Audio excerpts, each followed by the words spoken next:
O Evangelho segundo narrativa de João, no seu capítulo 19, verso 38, nos diz: Depois disto, José de Arimateia, o que era discípulo de Jesus, mas oculto por medo dos judeus, rogou a Pilatos que lhe permitisse tirar o corpo de Jesus.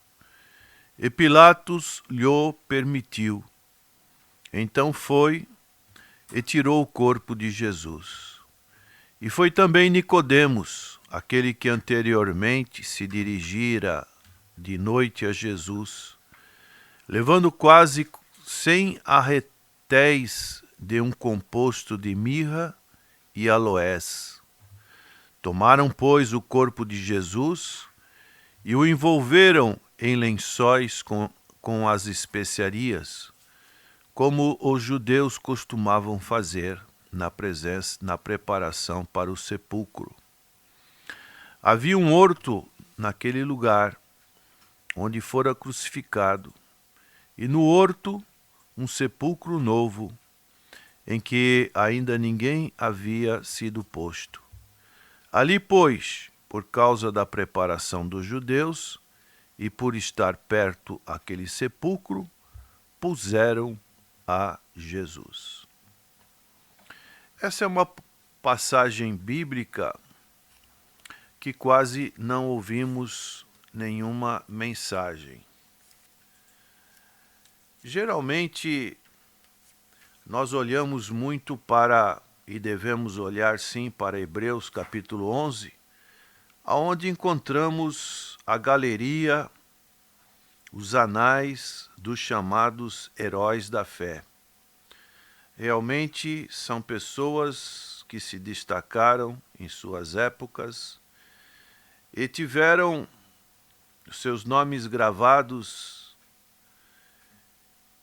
como pessoas que passaram por este mundo e tiveram um grande feito que pudesse ser destacado em suas vidas. Mas a Bíblia apresenta para nós muitas outras pessoas que podemos dizer pessoas que estão no nível até inferior, secundário, que passaram também por essa vida, mas que tiveram uma participação muito importante e decisiva em certos momentos que a vida exigiu. Podemos nos lembrar, por exemplo, de Caleb, aquele companheiro de Josué, quase não muito citado, que foi ser um espia na Terra Prometida. E nós vemos a fé daquele homem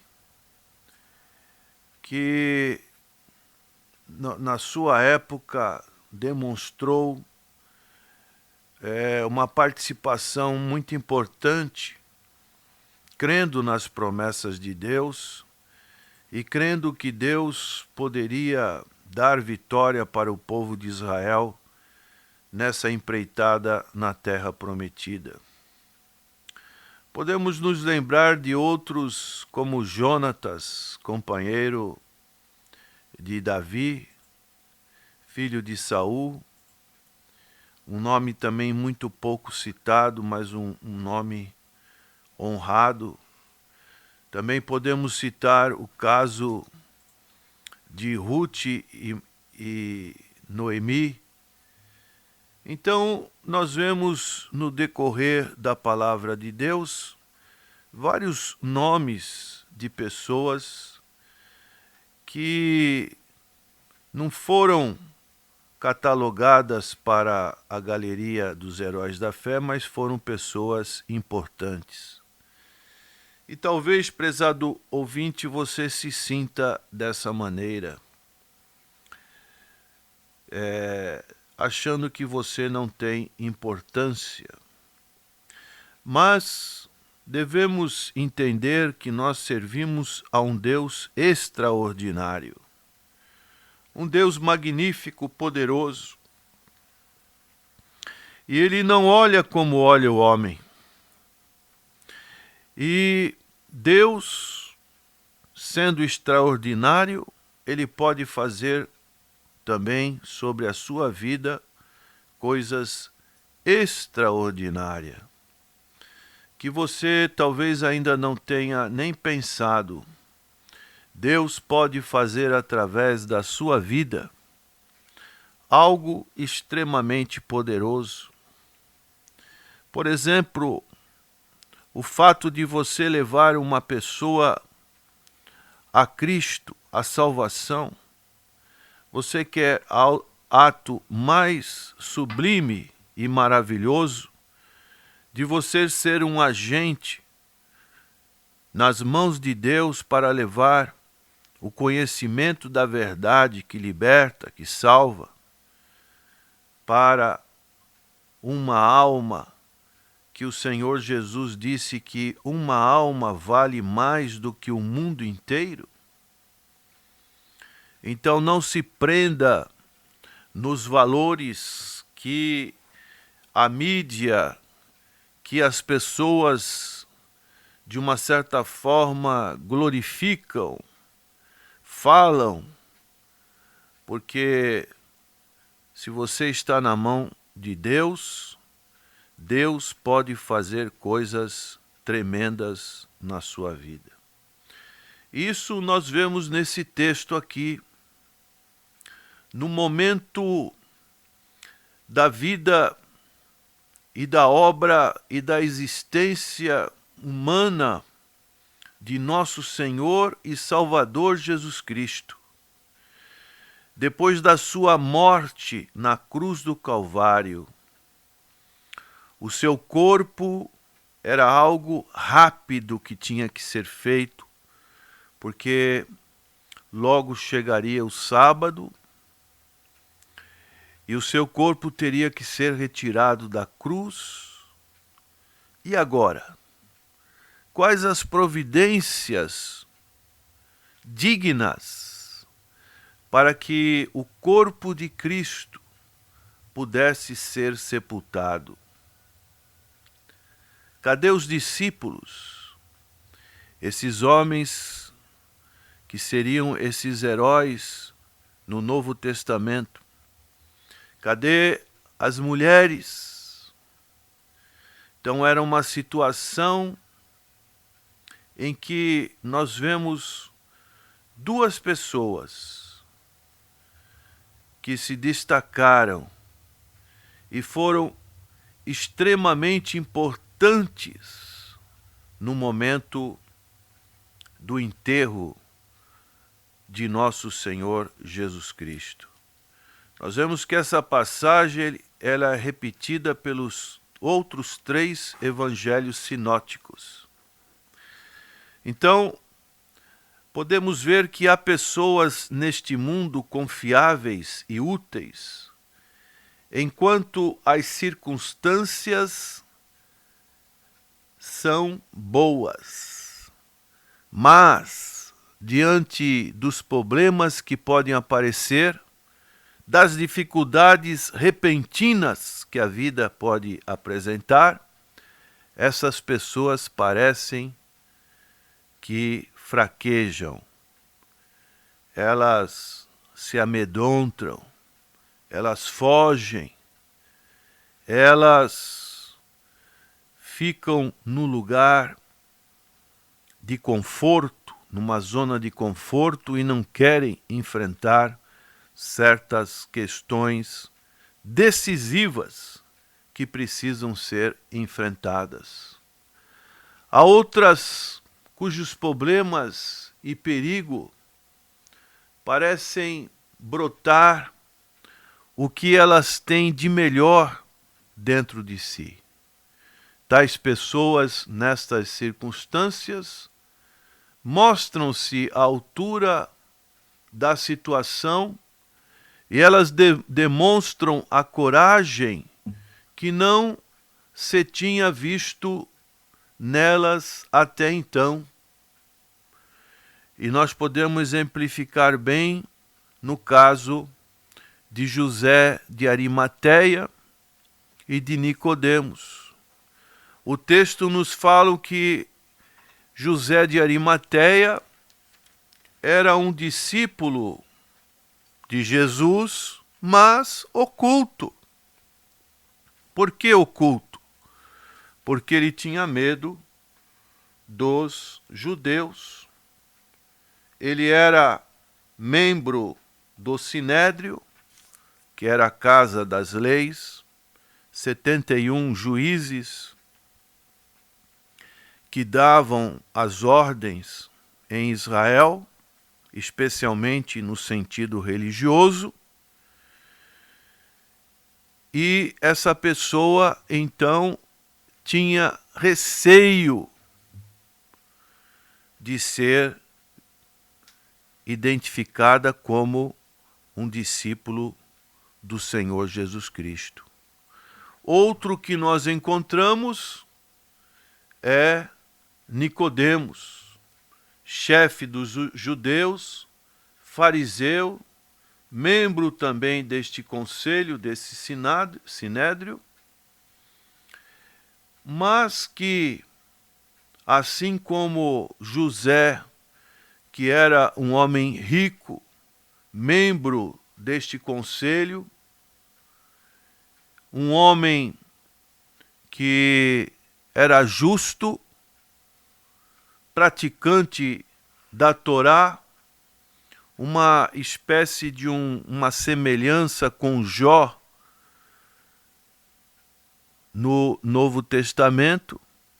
Esses dois homens, eles tiveram uma participação extremamente importante neste momento decisivo da dignidade e da honradez que o Senhor Jesus Cristo merecia no seu enterro.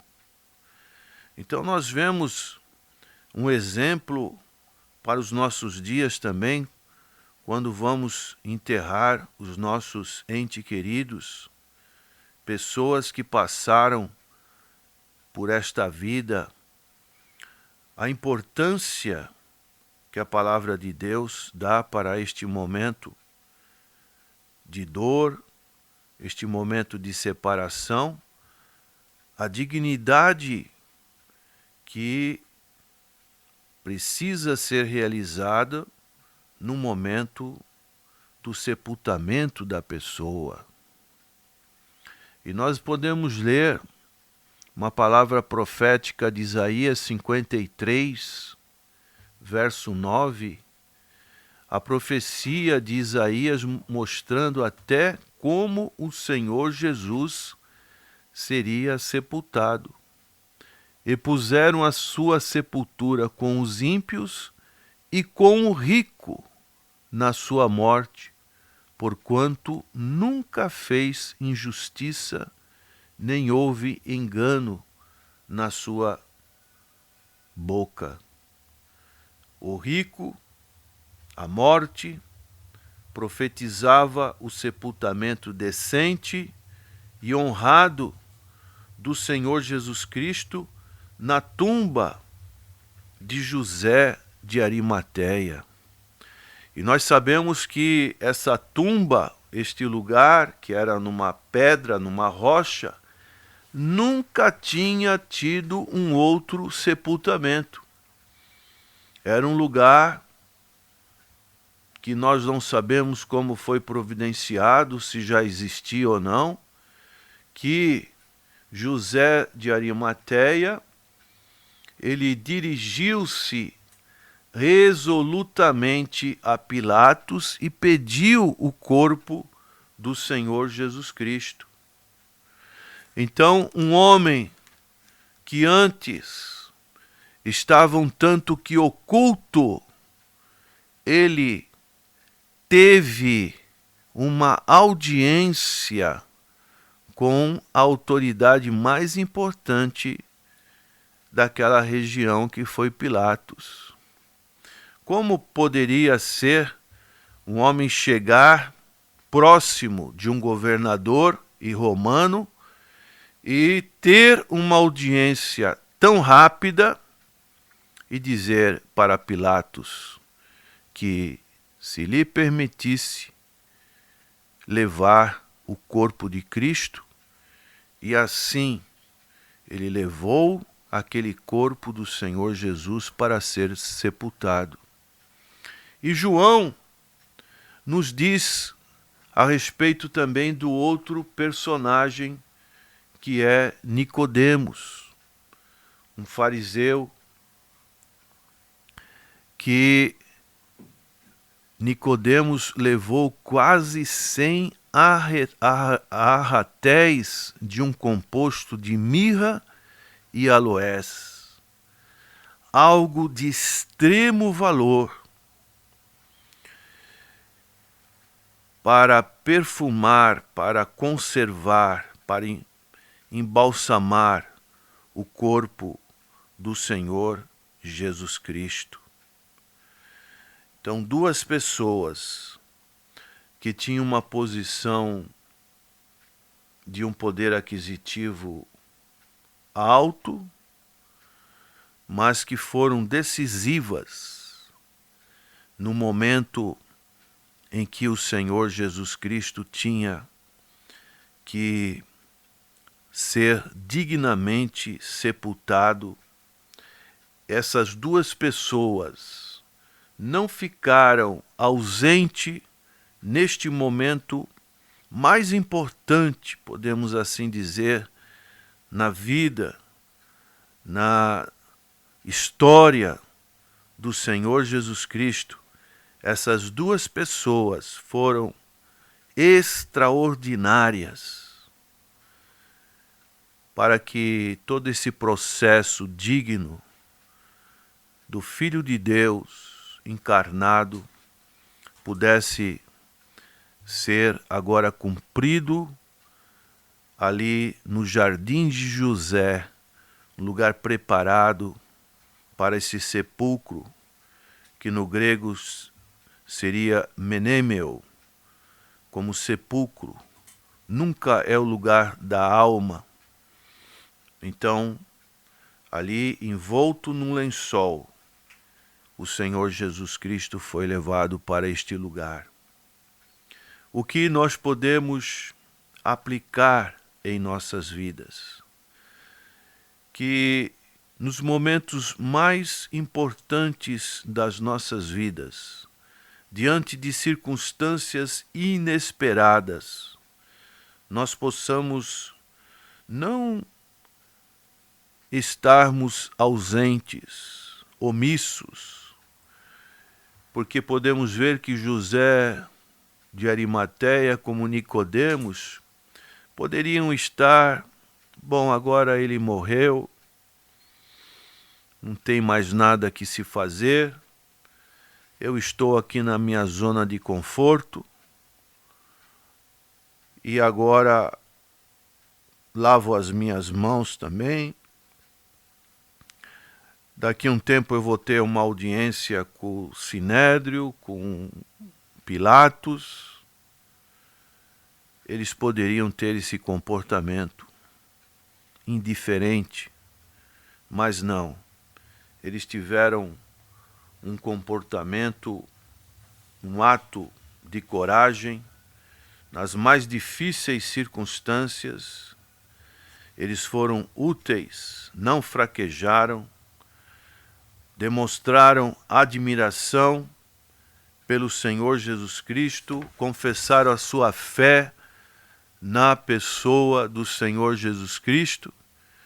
Por isso, nós podemos ser gratos por esses dois homens que prestaram um maravilhoso serviço ao nosso Senhor Jesus Cristo quando mais ninguém estava disposto a fazê-lo.